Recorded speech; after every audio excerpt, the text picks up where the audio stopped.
ही बातमी जालन्याहून शिवसेना आमदार अर्जुन खोतकर यांनी भाजप विरोधात खदखद व्यक्त केली आहे।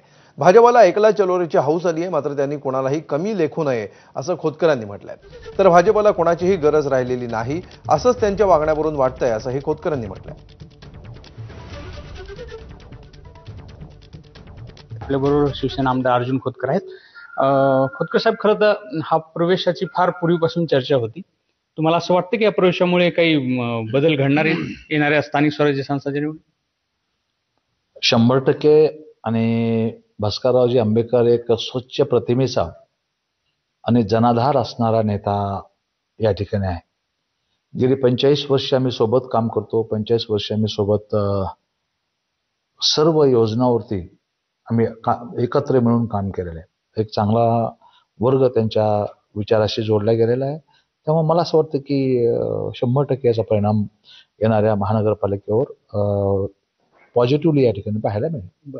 एक प्रश्न आहे की तुमच्या मित्र पक्षाचं आणि तुमचं नेमकं काय चाललंय? म्हणजे महानगरपालिकेमध्ये युती होईल का, जिल्हा परिषदेमध्ये युती होईल का? आता नगरपालिका आहेत वेगवेगळ्या तालुक्यातल्या सगळ्या, तिथं नेमकं काय चालू आहे सध्या?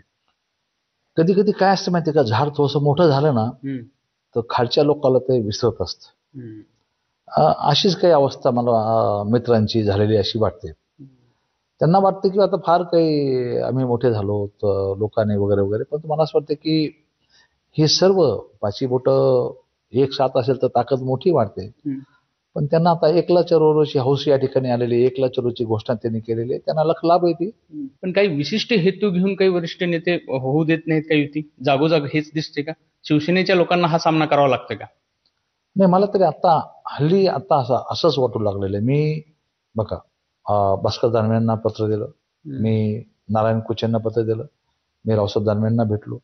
या सर्वांना मी भेटून सांगितलं की युतीच्या संदर्भात काहीतरी प्रस्ताव, चला ठीक आहे, नाही पटणार तुमचं आमचं प्रस्ताव, पण तुम्ही प्रस्तावाची देवाणघेवाण तर व्हायला पाहिजे होती ना। तीही देवाणघेवाण या ठिकाणी होऊ शकली नाही। म्हणजे याचा अर्थ त्यांच्या मनामध्ये या संदर्भाने काहीही करायच्या संदर्भातल्या मला हालचाली दिसत नाही। त्यामुळं त्यांच्या मनात नाही। ठीक है, बघू, घोडा मैदान आगे देखेंगे, हम भी कुछ कम नाही।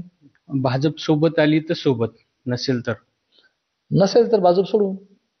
आम्ही राजकीय पक्ष आहेत, आम्ही काय धर्मार्थ थोडीच काही खोडलं तिथं। आम्ही आमचा पक्ष, आम्हाला घटनेने डॉक्टर बाबासाहेब आंबेडकरांनी आम्हाला अधिकार दिलेला आहे। राज्य ते जालन्यापर्यंत काहीशी भाजप नेत्यांची आडकाठी युतीबाबत होत असल्याचे देखील त्यांनी संकेत दिले।